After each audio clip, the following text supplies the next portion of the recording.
बंद कर जा। नमस्कारम सर्वेषां छात्राणां स्वागतम् अस्ति।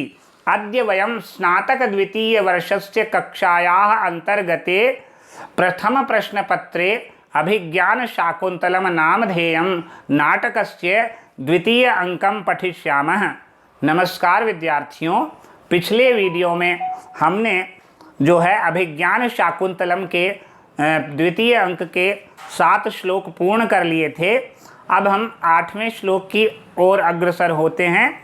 यहाँ पर राजा जो है वो विदूषक जी से ये कह रहे थे कि जो है निषेध योग्य वस्तु अथवा व्यक्ति की ओर पूर्ववंशियों का मन आकृष्ट नहीं होता है, अर्थात शकुंतला अवश्य ही मेरे द्वारा विवाह करने योग्य है। ये बात यहाँ पर कह रहे थे राजा।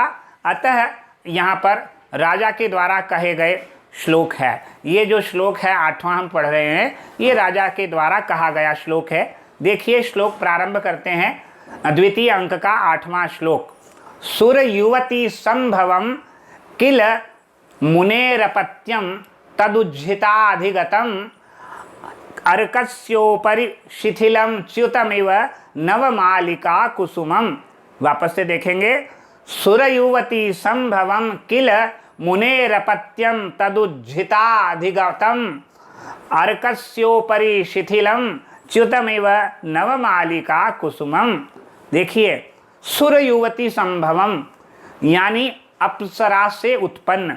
सुरयुवती, सुरयुवती का मतलब है स्वर्ग की स्त्री यानी अप्सरा।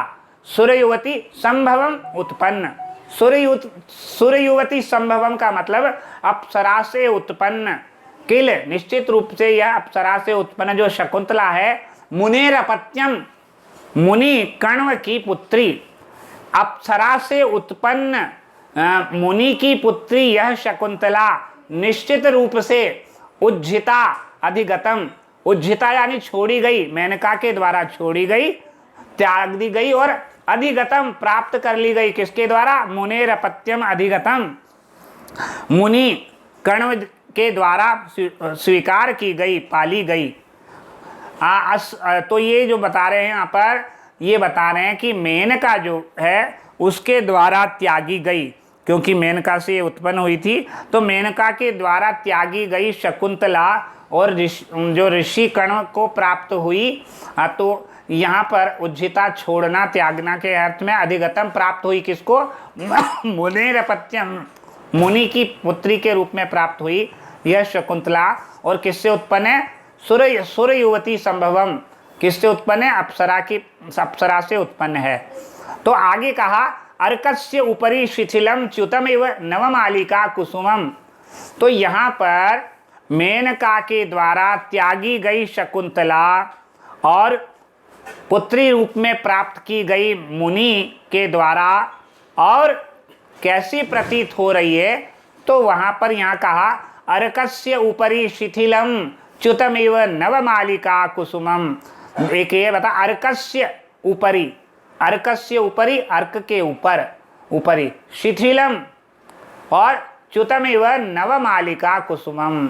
देखिए यहाँ पर एक बात आती है कि विदूषक अपने मन में क्या, यहाँ पर ये समझ लीजिए कि राजा जो है नवमालिका के फूल की तुलना कर रहे हैं शकुंतला से।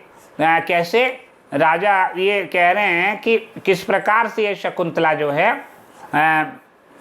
किस प्रकार से ये शकुंतला मुनि को प्राप्त हुई। सबसे पहले तो सुरयुवती संभवम, यह प्रसिद्ध है कि अप्सरा की पुत्री उस जो है ऋषि के द्वारा प्राप्त हुई, ऋषि को प्राप्त हुई। अप्सरा की पुत्री उसके द्वारा पहले छोड़ दी जाने पर, अप्सरा की पुत्री मेनका, अप्सरा की पुत्री शकुंतला को छोड़ दिए जाने पर, अपने मेनका के द्वारा छोड़ दिए जाने पर, और कहाँ पर मिली? मिलने पर किसे मिली?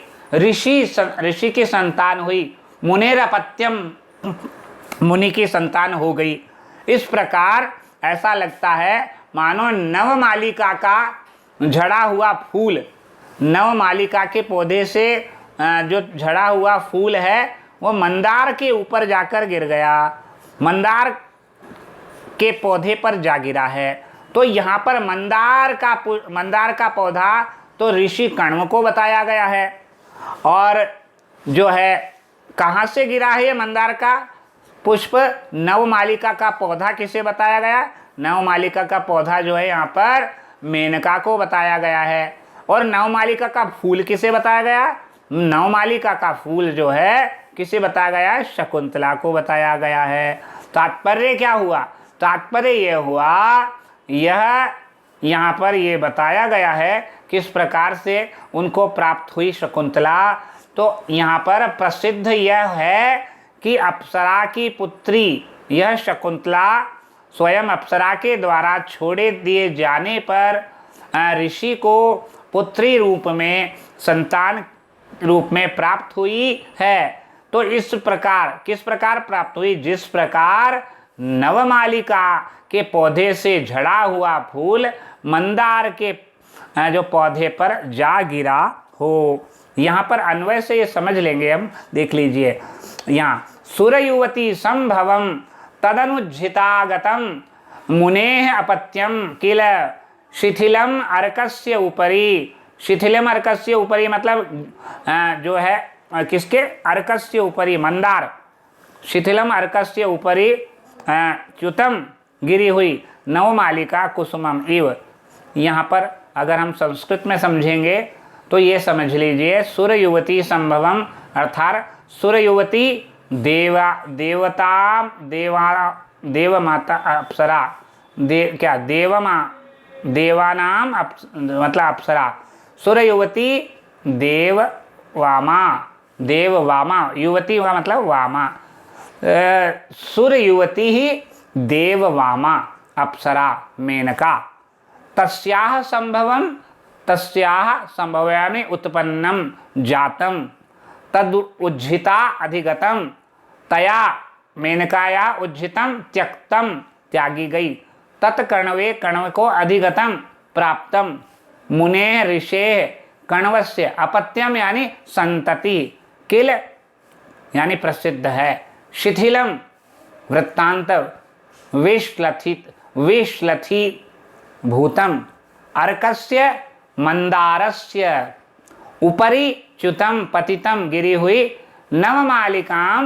नवमालिकायाः यानी सप्तलतायाः, सप्तलता भी बोलते हैं, कुसुमम पुष्पम इव प्राप्तम। ठीक है, मंदार का पुष्प प्रार्थनीय नहीं होता है, पर यदि मंदार के पौधे पर नवमालिका लता का फूल टूटकर गिर पड़े तो वह भी मंदार के फूल की तरह त्याज्य नहीं हो जाता।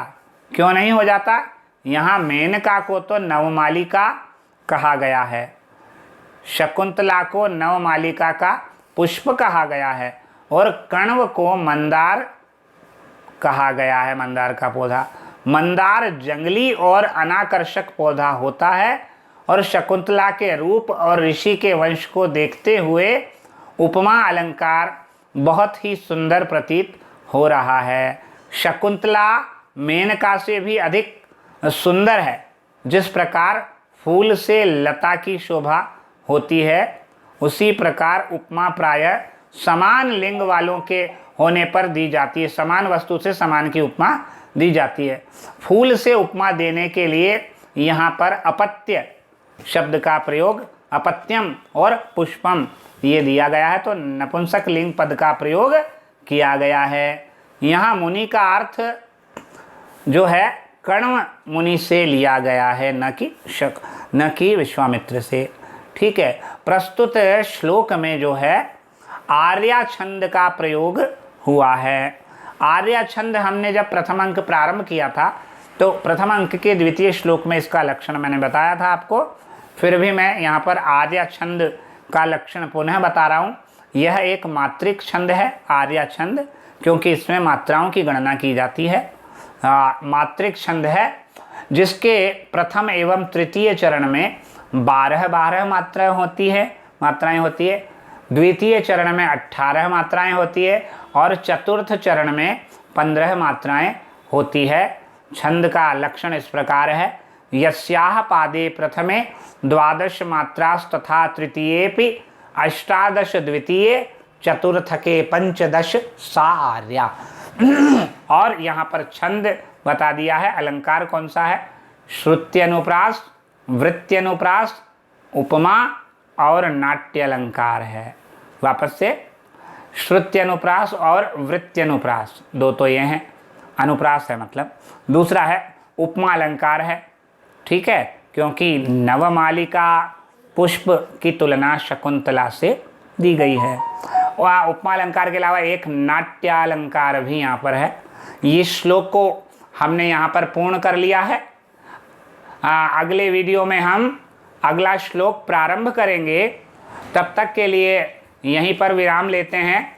नमस्कार, धन्यवाद।